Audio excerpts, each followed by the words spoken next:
할렐루야, 오늘도 좋은 날입니다. 요한복음 13장 21절에서 30절 말씀 묵상입니다. 오늘은 가룟 유다처럼 어리석지 말라라는 제목으로 말씀을 나누도록 하겠습니다.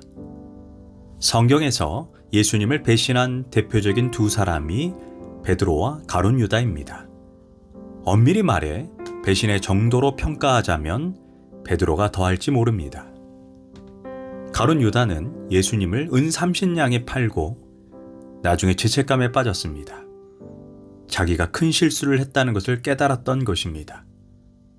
반면 베드로는 예수님 앞에서 3번이나 모른다고 의도적으로 부인했습니다. 한 번이라면 실수라고 눈 감아줄 수 있지만 3번이나 부인하고 마지막에는 저주까지 하면서 모른다고 했습니다. 이는 다분히 고의적이며 의도적으로 부인한 것입니다. 예수님을 부인하기 불과 몇 시간 전에 모든 제자가 예수님을 버린다 해도 자신은 절대 버리지 않겠다고 호언장담하지 않았습니까? 어떻게 보면 베드로는 예수님의 뒤통수를 때린 형국입니다. 아주 질이 나쁜 인간입니다.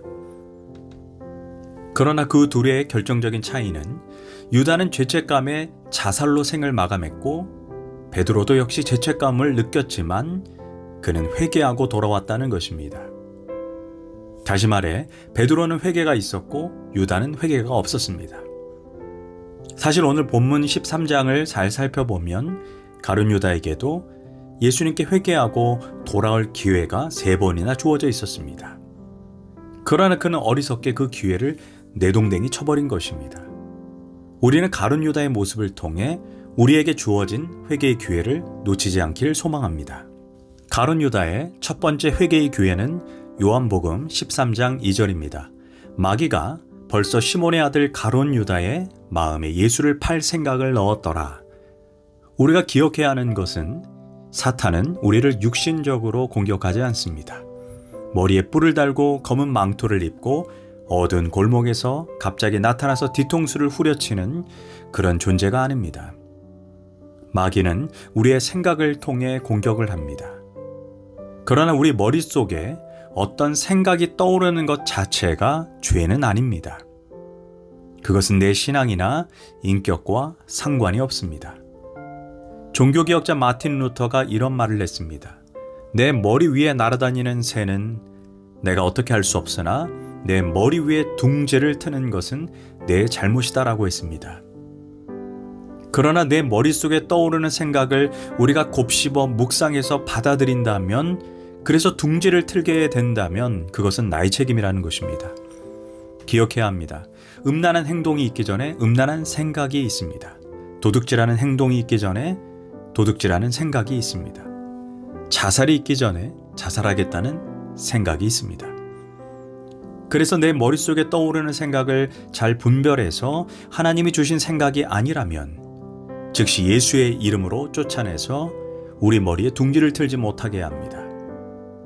가룟 유다는 이 단계에서 생각을 분별해서 마귀가 주는 생각을 거절할 수 있었습니다. 마귀가 주는 생각을 거절하는 태도 자체가 사실 회개입니다. 가령 내가 순간의 이익을 위해 불법과 편법을 저지르고자 하는 마음이 생깁니다. 또한 순간을 모면하기 위해 거짓말하고자 하는 본능이 꿈틀거립니다. 그러나 그 순간 하나님을 생각함으로 그 생각을 쫓아낸다면 그것은 엄밀히 말해 회개입니다. 그러나 가룟 유다는 회개 기회를 저버리고 사단이 주는 생각을 마음속에 품게 되고 둥지를 틀게 되는 것입니다. 두 번째 회개의 기회, 요한복음 13장 10절입니다. 예수께서 이르시되 이미 목욕한 자는 발밖에 씻을 필요가 없느니라. 온몸이 깨끗하느니라. 너희가 깨끗하나 다는 아니니라. 이는 자기를 팔 자가 누구인지 아심이라. 그러므로 다는 깨끗하지 아니하다 하시니라.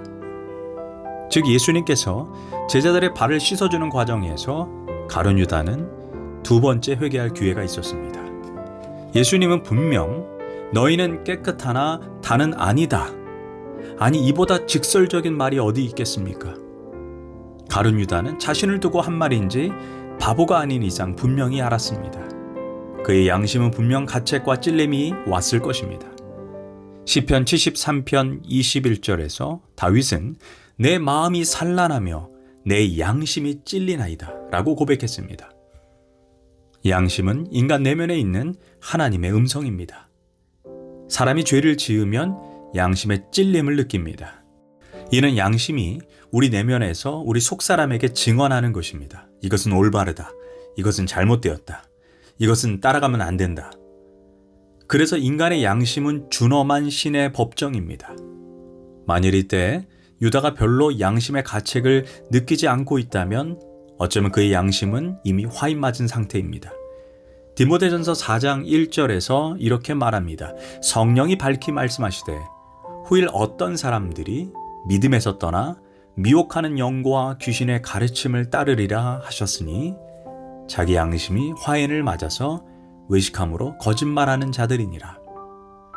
그러나 유다의 양심이 완전히 화인 맞은 상태가 아니었다면 그의 양심은 그의 내면에서 계속해서 말했을 것입니다. 유다야, 지금 내가 예수님을 배신하는 것은 너의 인생을 파멸로 이끄는 거야. 빨리 돌이켜. 그는 아마 이런 양심의 경고를 듣고 있었을 것입니다. 그러나 어리석게에도 그는 두 번의 회개의 기회를 놓치게 됩니다. 가룟 유다의 세 번째 회개의 기회는 요한복음 13장 21절입니다. 예수께서 이 말씀을 하시고 심령이 괴로워 증언하여 이르시되 내가 진실로 진실로 너에게 이르노니 너희 중 하나가 나를 팔리라. 이제 예수님은 아예 대놓고 노골적으로 유다의 정체를 드러냅니다. 놀라운 사실은 이 순간에도 제자들은 이 말씀이 유다를 겨냥해서 한 말씀인지 몰랐다는 것입니다. 22절 제자들이 서로 보며 누구에게 대하여 말씀하시는지 의심하더라 라고 말합니다.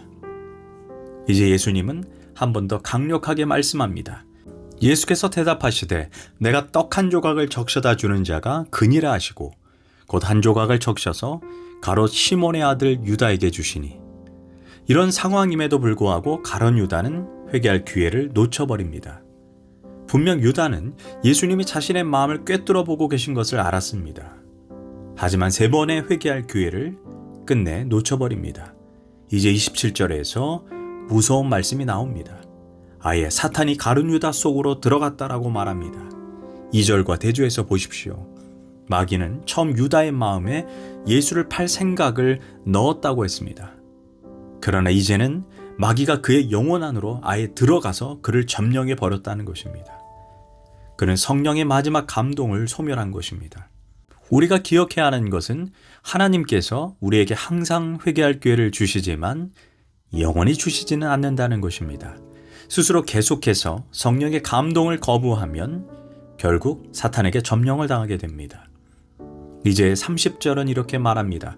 그가 곧 나가니 밤이러라. 이 말씀은 이제 어둠 가운데 벌어질 죄를 암시하는 것입니다. 가룟 유다가 만찬 자리에 불빛을 등지고 어둠으로 사라집니다. 가룟 유다의 영적인 상태를 나타내는 말입니다. 그는 빛 대신 예수님을 등지고 어둠으로 들어갑니다. 우리가 마음을 강팍하게 하면 결국 그 마지막 회개의 기회를 잃어버리게 된다는 것입니다. 성경은 분명히 말합니다. 지금은 은혜의 때요 라고 말합니다.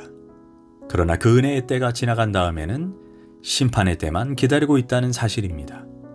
기도하겠습니다. 하나님, 우리에게 주신 회개의 기회를 가볍게 여기지 않고 진심으로 전심으로 회개하고 돌이키는 삶을 살게 하소서. 가룟 유다를 통해 우리의 믿음을 돌아보게 하소서. 예수님의 이름으로 기도합니다. 아멘.